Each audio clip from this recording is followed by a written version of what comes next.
and honorable members, the motion has been moved by the minister. I want to register my opposition to this motion.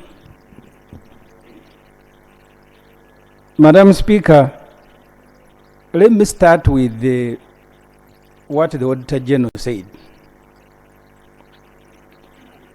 The Auditor General, the Auditor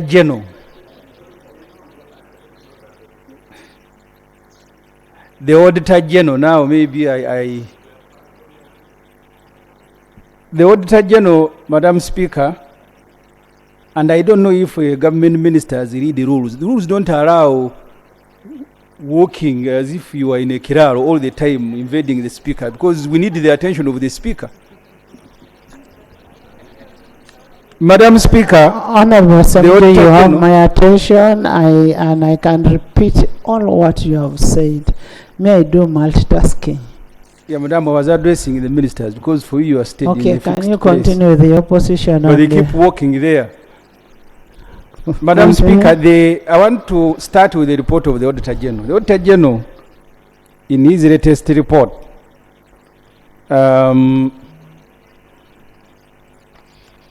mainly on page 19 to 24,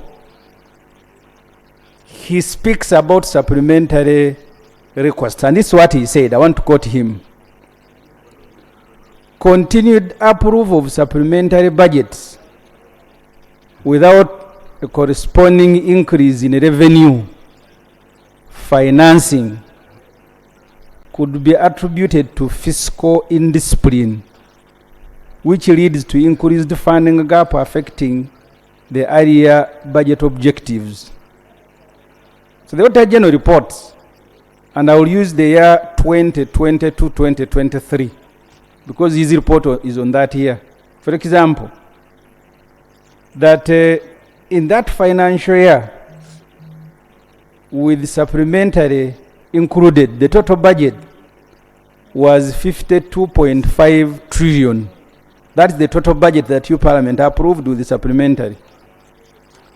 But there was only 43 trillion. That is the financing that was realized at the end of the financial year. You first approved the budget of 48 trillion.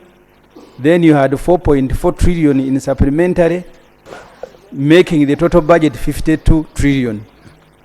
But the financing available, money from taxes and borrowing, was actually 43 trillion. What the Auditor General is warning this Parliament against is that each time you pass a supplementary here, you give a license to Honorable Musasizi and his group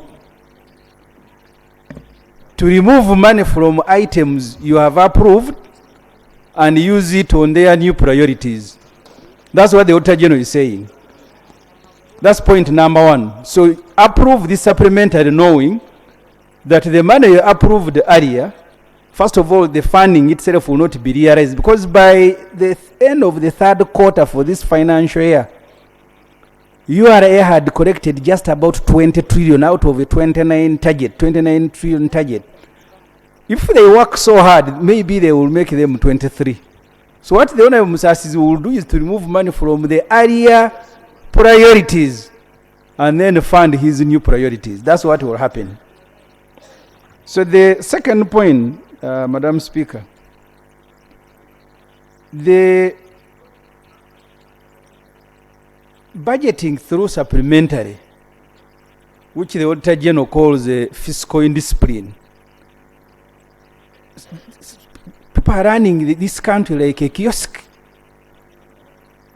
That every week, because last week you passed a supplementary here.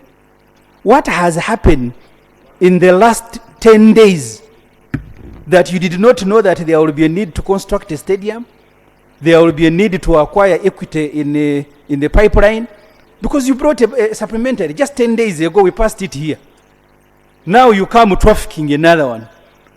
One time, the late Speaker Oranya said if he was in charge, he would have sacked all the ministers. Maybe for me, I would even send them to Luzira. 10 days ago you brought a supplementary here. Now after 10 days you come running, oh wait, there is another one here. And you are my ministers. Each one of you will be in Ruzira. That's where the warrant of detention will find you. So therefore, Madam Speaker. Yes. I want finally to go back to the law. The lawyers can help. If you go to section 76 of the public finance that categorizes items for which you can seek a supplementary funding, and section 25, 6 and 7 as unforeseeable and unavoidable. I want the planners in the ministry to tell me, when did you win the bid to host AFCON for you not to have factored the money of AFCON in the budget? And what is it going to happen between now? Because this budget that we are going to pass today, hopefully, is a budget that are going to implement in a period of 1 month. So what is it that you cannot wait, that is so urgent that you must fix it in a supplementary? So can I, Madam Speaker, I said I want to register my opposition to this motion, and those are the reasons. And these ministers, because you're also ministers of Uganda, these mistakes you make today, when this government has gone, one by one you should walk to Luzira. We'll find you there. Thank you very much, Madam. Honorable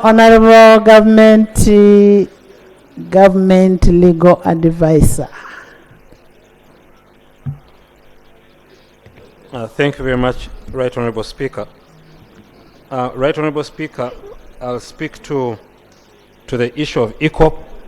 The issue of ECOP was actually unforeseeable because, as you all know, the financing model for ECOP was clearly to be done by our partners.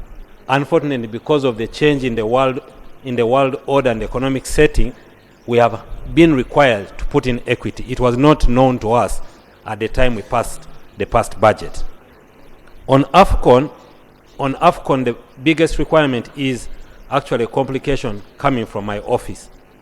The contracts are available for me to sign, and I'm requiring the Ministry of Education to show me the source of fund before that contract can be signed. If Parliament is happy to wait until next financial year, the problem is we will lose timelines in as far as the deadlines to meet that. Unfortunately for me, the law doesn't allow me to approve a contract for signing without knowing the source of fund. So those are some of the reasons why we are here at this time. Thank you. Maybe just to add that, Honorable Ssemujju. Honorable Attorney General,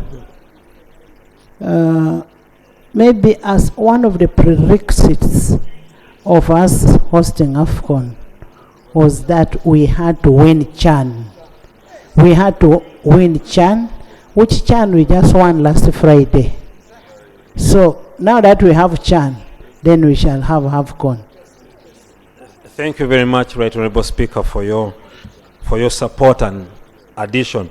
As I conclude, I just wanted to... I am not debating, but I own a club in my school, which is one of the best clubs that is even representing the country in China. But also, as I leave the floor, Honorable Ssemujju, the threat to send us to Luzira without trial is a bit unconstitutional. Just advising. Honorable Member.